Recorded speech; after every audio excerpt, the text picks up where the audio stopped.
puis, vous l'avez vu, un des effets aussi, moi, qui m'a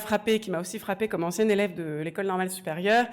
c'est cette petite vidéo de Monique Cantos-Perber appelant à s'inscrire dans sa toute nouvelle école à tout plus, en disant « Vous êtes déçus de Parcoursup ». C'est-à-dire, en gros, vous n'avez pas eu de place, la place que vous vouliez à l'université. Ça tombe bien, j'ai un cursus privé, payant, inspiré du modèle américain, que je mets à votre disposition, évidemment, pour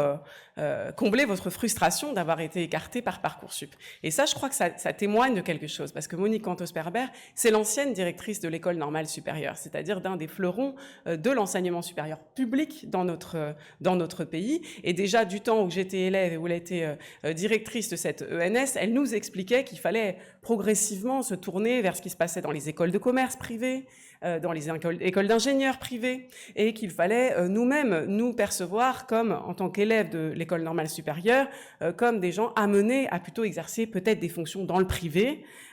et que ce serait peut-être là notre avenir. Voilà. Et bien finalement, on arrive, je crois, au bout d'une certaine logique de démantèlement, de démonétisation, de sape du secteur public, qui fait les choux gras du secteur privé, à toutes les échelles. Et puis, on a progressivement cassé l'enseignement supérieur, trié les élèves et en même temps laissé l'enseignement supérieur privé prospérer, avec y compris des formations qui ne sont pas diplômantes, qui ne donnent pas accès à des qualifications et qui ont tous les risques d'être en plus une arnaque pour celles et ceux qui se tourneront vers ces formations, faute de mieux, et d'être là aussi une logique de tri alors vraiment brutale, puisque ce sera le tri par les moyens, par la possibilité ou non de s'offrir ces écoles-là. Donc je crois que là, on a vraiment, à travers les récentes